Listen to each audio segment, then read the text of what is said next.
the hidden driver of the Southwest Florida real estate market. This is Jeff Dumbrella. I'm the director of the Southwest Florida Real Estate Association and the broker of Steelbridge Realty, here to share some knowledge with you.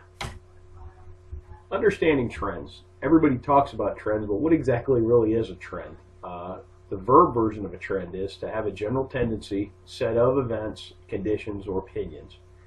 The noun definition: the general or prevailing tendency or course of events. Everything that I can find is always cyclical, and it's either by design or this is just how the experiment works better. But I mean, hurricane season, economic cycles, housing cycles, demographics particularly is very cyclical based upon the events that drive them. So you really need to understand the trends to understand what a market's doing and potentially where it could go. The base driver of the Southwest Florida market is retirees. They really are a base driver and a somewhat hidden driver. If you're not working or living in a retirement-based area, you tend not to notice it. If you live in some areas of particularly, say, South Fort Myers and some of the younger neighborhoods, you really wouldn't know retirees are base drivers because everybody around you is 40 with 3 kids. But a retiree is a person who's retired from a working or professional career. In migrating retirees, spending initiates growth. When they come here, their first 2 years is very, very fruitful for our economy. They generally get some housing. I notice they buy cars, they buy boats, they buy brand new Harley. Sometimes they buy all of that. Furniture. The first 2 years, there's a great study from the University of Arkansas. It's an older study, but it really showed some neat effects of, especially the first couple of years of retirees spending and how it affects the economy. New jobs are created because they're a new demand.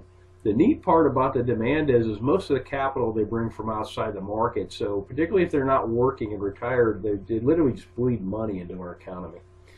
And then some households, they build new houses. Some of them rent, some of them purchase. All of which creates jobs and income. How do you check this? Well, the U.S. Census. It's an official enumeration of population. They've been doing it for a very long time.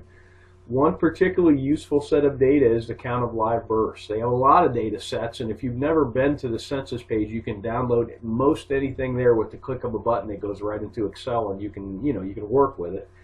And this is how you can project and extrapolate current and previous retiree trends. How do we know this to be valid? Through analysis, it's been determined that 62 years of age appears to be the age to trend. I have trended ages 55 all the way to ages 70 against our sales counts. 62 is really the age to look at. The simple math always sheds the most illuminated path. Okay, our market crashed in 2005 through 2007. If you go back 62 years, that's 43 through 45, World War II caused a large drop in the U.S. birth rate. Lo and behold, 62 years later, all the retirement centers in this country crashed first. When the bubble blew, it was Florida, Arizona, and Nevada, Las Vegas that blew first, and those were heavy retiree pockets, and that's what popped the bubble.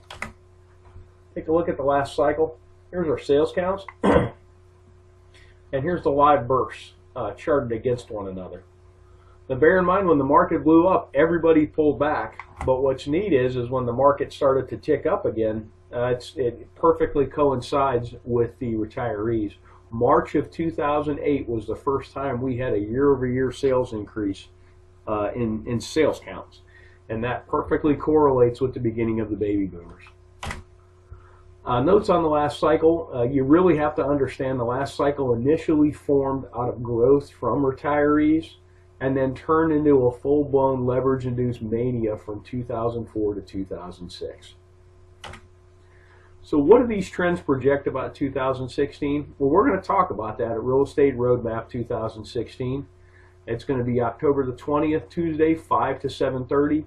Make sure you get there at 5. We're doing a really neat speed networking where you're going to get the opportunity to meet everybody in that room, because I know about you guys, but when I go to a networking event, I generally talk to 3 or 4 people, mainly because it takes me 20 minutes to say hi, but you'll leave these events and you wish you could have met more people and made more contacts. And speed networking, this should be a great vehicle to do that. It's at the marina at Edison Ford. And there's a link to this below this video if you have any questions. Thanks for watching. I hope this information is useful to you, and make it a great day.